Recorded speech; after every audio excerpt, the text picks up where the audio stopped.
آج کی کہانی کے لیے جس محاورے کا انتخاب کیا گیا ہے وہ محاورہ ہے جڑ سے اکھاڑ پھینکنا۔ آئیے اسی محاورے پر آج کی کہانی سنتے ہیں۔ ایک چھوٹے گاؤں کنول پور میں رہنے والے لوگ ہمیشہ مشکلات کا شکار رہتے۔ گاؤں کی زمین بانجھ تھی اور اکثر قحط سالی کی وجہ سے لوگ اپنا رزق حاصل کرنے کے لیے دوسرے علاقوں کی طرف ہجرت کر جاتے۔ لیکن سب سے بڑا مسئلہ وہ قدیم درخت تھے جو گاؤں کے درمیان موجود کھیتوں پر قبضہ کیے ہوئے تھے۔ یہ درخت نہ صرف زمین کے وسائل چوس لیتے بلکہ ان کے نیچے کچھ بھی اگانا ناممکن تھا۔ گاؤں کے بزرگ کہتے تھے کہ ان درختوں کی جڑیں اتنی گہری ہیں کہ انہیں ہٹانا ناممکن ہے۔ سمیع اس گاؤں کا ایک نوجوان تھا جو شہر سے زراعت کی تعلیم مکمل کر کے لوٹا تھا۔ وہ پختہ ارادے کے ساتھ آیا تھا کہ اپنے گاؤں کو خوشحال بنائے گا۔ سمیع نے گاؤں کے لوگوں کو جمع کیا اور ان درختوں کو کاٹنے کا مشورہ دیا، لیکن سب نے اسے یہ کہہ کر ٹال دیا کہ یہ کوشش بے فائدہ ہوگی۔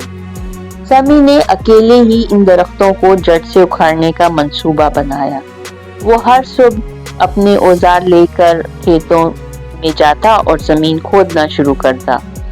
درخت کی جڑیں اس قدر گہری اور مضبوط تھیں کہ کئی دنوں کی محنت کے بعد بھی معمولی فرق نظر آیا۔ گاؤں کے لوگ اس کی ہمت پر ہنستے اور کہتے یہ کام تمہارے بس کا نہیں۔ ایک دن ایک بوڑھے بزرگ نے سمیع کی مدد کرنے کا فیصلہ کیا۔ بزرگ نے سمیع کو ایک پرانا طریقہ بتایا کہ درخت کی جڑوں کو مکمل طور پر ختم کرنے کے لیے اس کے ارد گرد چھوٹے چھوٹے سوراخ کرو اور پانی میں نمک ملا کر ڈال دو۔ اس سے جڑیں کمزور ہو جائیں گی اور انہیں نکالنا آسان ہو جائے گا۔ سمیع نے اس ترکیب کو آزمایا اور حیرت انگیز طور پر چند ہفتوں میں جڑیں واقعی کمزور ہونا شروع ہو گئیں۔ آہستہ آہستہ دوسرے لوگ بھی اس کی مدد کے لیے آگے آئے۔ سب نے مل کر دن رات محنت کی اور بالآخر ان بڑے درختوں کو جڑ سے اکھاڑ پھینکا۔ زمین صاف ہونے کے بعد سمیع نے وہاں گندم اور سبزیوں کی کاشت کی۔ چند مہینوں میں ہی زمین نے اپنی بانجھ حالت چھوڑ کر نئی زندگی کی خوشبو بکھیر دی۔ گاؤں کے لوگ جو کبھی مایوس ہو چکے تھے اب خود کفیل ہو گئے تھے۔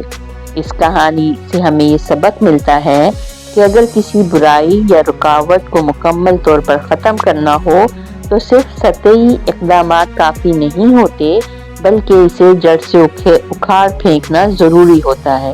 اس کے لیے مستقل مزاجی، دانشمندی اور مل جل کر محنت کرنا ضروری ہے۔